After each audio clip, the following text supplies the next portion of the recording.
ইন্টারনেটের দাম কমছে, সরকারের পক্ষ থেকে উদ্যোগ নেওয়া হয়েছে। বিষয়ে পর্যালোচনা শুনবো আইএসপি অ্যাসোসিয়েশনের সভাপতি ইমদাদুল হকের সাথে। তিনি আমাদের সাথে যুক্ত হচ্ছেন। ইমদাদুল হক, বিজনেস স্টুডিওতে আপনাকে স্বাগত জানাচ্ছি। কেমন আছেন আপনি? জি, ভালো আছি।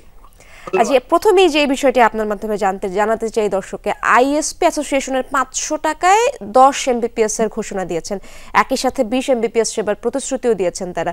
এর জন্য কি ধরনের নীতি সুবিধা প্রয়োজন বলে মনে হয় আপনার? ধন্যবাদ আপনাকে। আমরা কিছুদিন যাবৎ আমরা চেষ্টা করছি যে আমাদের সাধারণ জনগণকে যাতে আমরা ভালো সেবা দিতে পারি। এই ভালো সেবা দেওয়ার জন্য আসলে দরকার সরকারের সদিচ্ছা এবং সরকারের নীতিগত সহায়তা। বর্তমানে আমরা সরকারের কাছ থেকে নীতিগত সহায়তা পাবো এবং এই আশ্বাস আমরা পেয়েছি সরকারের কাছ থেকে। এবং সরকার বিশেষ করে আমাদের ডাক, টেলিযোগাযোগ এবং আইসিটি মন্ত্রণালয়ের মাননীয় উপদেষ্টা মহোদয় এবং বিটিআরসি আমাদেরকে যে নীতিগত সহায়তা দিচ্ছে এবং দেওয়ার জন্য আশ্বস্ত করেছে, যার কারণে আমরা 5 এমবির জায়গায় একই টাকায় আমরা 10 এমবিপিএস ব্যান্ডউইথ আমাদের সাধারণ জনগণকে দেওয়ার জন্য প্রতিশ্রুতি দিয়েছি এবং আমরা সেবা দেওয়া শুরু করেছি। আমাদের প্রত্যেকটা ইউজার যাতে এই 10 এমবিপিএস আসলে কিন্তু ব্রডব্যান্ডের সংখ্যায় পড়ে না। অ্যাটলিস্ট 20 এমবিপিএস যদি আমরা দিতে না পারি তাহলে সত্যিকার ব্রডব্যান্ড আমরা জনগণের দোরগোড়ায় আমরা পৌঁছাতে পারবো না। এখন সরকার যেহেতু উপরের দিকে, বিশেষ করে আমাদের উপরে যে লেয়ারগুলো, বিশেষ করে সাবমেরিন কেবল, আমাদের আইএইচজি, আইটিসি, তারপর আমাদের এনটিটিএন ট্রান্সমিশন নেটওয়ার্ক যারা আমাদেরকে সেবা দেয়, প্রত্যেকটা স্তরই সরকার চেষ্টা করছে খরচ কমানোর জন্য। এবং সেই লেয়ারগুলোতে যখনই খরচ কমে যাবে, সেই আমরাও আইএসপি যারা আছি আমাদেরও খরচ কমবে, তখন আমরা আসলে একই খরচে আমাদের একই টাকায় আমরা সর্বোচ্চ ব্যান্ডউইথটা আমাদের সাধারণ জনগণের কাছে আমরা পৌঁছাতে পারবো। সেই লক্ষ্যে আমরা চেষ্টা করছি আমাদের মন্ত্রণালয় এবং বিটিআরসি এবং আমরা যারা প্রোভাইডার, আইএসপি প্রোভাইডার, আমরা সকলে মিলে যাতে সর্বোচ্চ সেবাটা আমরা সাধারণ জনগণের কাছে দিতে পারি। আমাদের জাস্ট কিছুদিন আগেই আমাদের মাননীয় অ্যাডভাইজার জনাব ফয়েজ আহমেদ তৈয়ব, তিনি আমাদের বিশেষ করে সাবমেরিন কেবলের প্রাইস কমানোর জন্য একটা তাগিদ দিয়েছে, আমাদের এনটিটিএনের প্রাইস কমানোর জন্য তাগিদ দিয়েছে এবং আইজির প্রাইস কমানোর জন্য উনি চেষ্টা করছেন। এই সবগুলো জায়গায় যখন প্রাইস কমে যাবে তখন আমাদের আসলে খরচ তখন কমবে। আমাদের খরচ কমলে তখনই আমরা সাধারণ জনগণকে একই খরচে আমরা সর্বোচ্চ সেবাটা দিতে পারবো, যেটা 20 এমবিপিএস, অনেক ক্ষেত্রে হয়তো তারও অধিক ব্যান্ডউইথ তারা পাবে। সর্বোচ্চ সুবিধা দেওয়ার ব্যাপারে কথা বলছিলেন আপনি। সরকারি সাবমেরিন কেবল কোম্পানির ব্যান্ডউইথের পুরো মাত্রায় ব্যবহার কি হচ্ছে কিনা সে ব্যাপারে জানাবেন। সরকারি ব্যান্ডউইথ যেটা বিশেষ করে সাবমেরিন কেবল, আপনারা জানেন যে সাবমেরিন কেবলের আমাদের যে সক্ষমতা, সেই সক্ষমতার অর্ধেক ব্যান্ডউইথ আমরা এখন ইউজ করছি না। এখন বাকি ব্যান্ডউইথ গুলো যদি সরকার অল্প খরচে, বিশেষ করে আমরা এখন সরকারি খাতায় 365 টাকা পার এমবিপিএস আমাদের ব্যান্ডউইথ কেনার কথা, কিন্তু মার্কেট প্রাইস কিন্তু সেটা নেমে 200, অনেক ক্ষেত্রে 200 নিচেও নেমে গিয়েছে।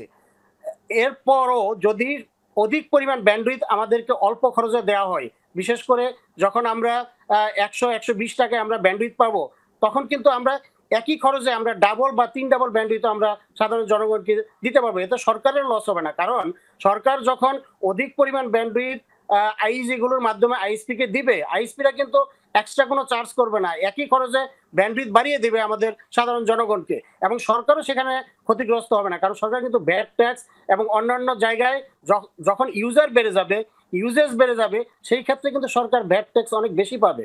তাহলে সরকার উদ্দেশ্য হলো সরকার সাধারণ জনগণকে সেবা দেওয়া, সরকার চালানোর জন্য ভ্যাট ট্যাক্স কালেক্ট করা, দুটো জায়গায় সরকার সফল হবে।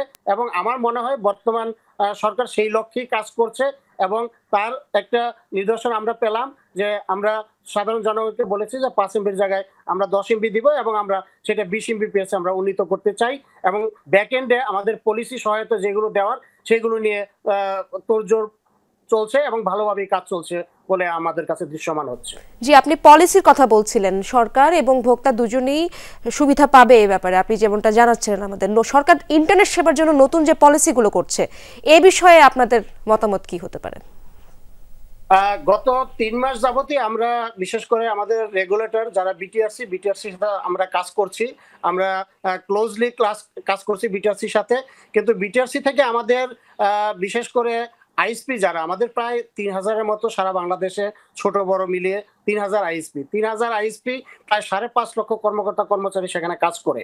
এত সংখ্যক একটা যেই জনবল যেখানে আমরা আমাদের সাধারণ জনগণকে বিশেষ করে ছোট, ছোট এন্টারপ্রেনার তারা সম্মানের সহিত যাতে ব্যবসাটা করতে পারে, বিশেষ করে তারা কিন্তু লাইসেন্সিং এর মাধ্যমে তারা তাদের সেবাটা দিয়ে যাচ্ছে। এখন এই লাইসেন্সিংটা যদি এভাবেই আমরা বিশেষ করে প্রত্যেক গভর্নমেন্টই যখন আসে তখন চেষ্টা করে হয়তো ভালো কিছু করার। অনেক সময় ভালো হয়, অনেক সময় খারাপ হয়।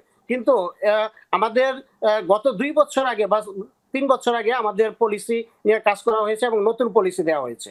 আর টেলিকম পলিসি যদি ২-৩ বছর পর পর বা ৫ বছর পর পর চেঞ্জ করা হয় তখন কিন্তু যারা বিনিয়োগকারী তারা সমস্যায় পড়ে।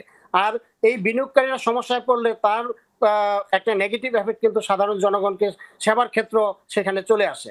আমরা এমন একটা পলিসি চাই যেই পলিসিতে আমাদের সাধারণ যারা ব্যবসায়ী বিশেষ করে ছোট ছোট উদ্যোক্তা, মধ্যম এবং বড় উদ্যোক্তা যারা আছে প্রত্যেকেই যাতে যার যার সম্মান নিয়ে ব্যবসাটা করতে পারে এবং আমাদেরকে যেই সম্মান রেগুলেটর অপারেটরদেরকে দিয়েছে এই সম্মান অক্ষুণ্ণ রেখে এবং তাদের টার্মস কন্ডিশন খুব বেশি চেঞ্জ না করে, বিশেষ করে এখন যদি কোনো লাইসেন্স ফি ব্যাপক হারে চেঞ্জ করা হয় এবং কোনো লাইসেন্সের হয়তো রেগুলেটর এমন চিন্তা করলো যে হয়তো আরো অনেক বেশি লাইসেন্স দিবে, লাইসেন্স দেওয়ার আমি পক্ষে।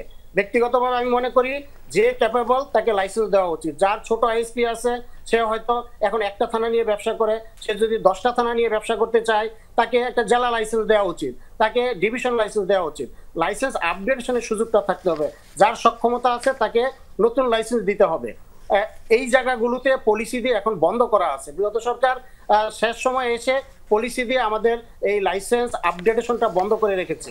এখন আমরা সরকারের কাছে দাবি জানাই, বিশেষ করে আমাদের রেগুলেটর যারা আছে, রেগুলেটর আমাদের মাননীয় চেয়ারম্যান মহোদয় অনেক বিচক্ষণ লোক এবং উনি চেষ্টা করছে আমাদের এই সেক্টরটাকে একটা সুন্দর একটা অবস্থায় নিয়ে যেতে। বিশেষ করে ইমদাদুল হক, আপনি অনেক বিষয়গুলো সম্পর্কে আমাদেরকে জানালেন। ধন্যবাদ আপনাকে আমাদের স্টুডিওতে যুক্ত হবার জন্য।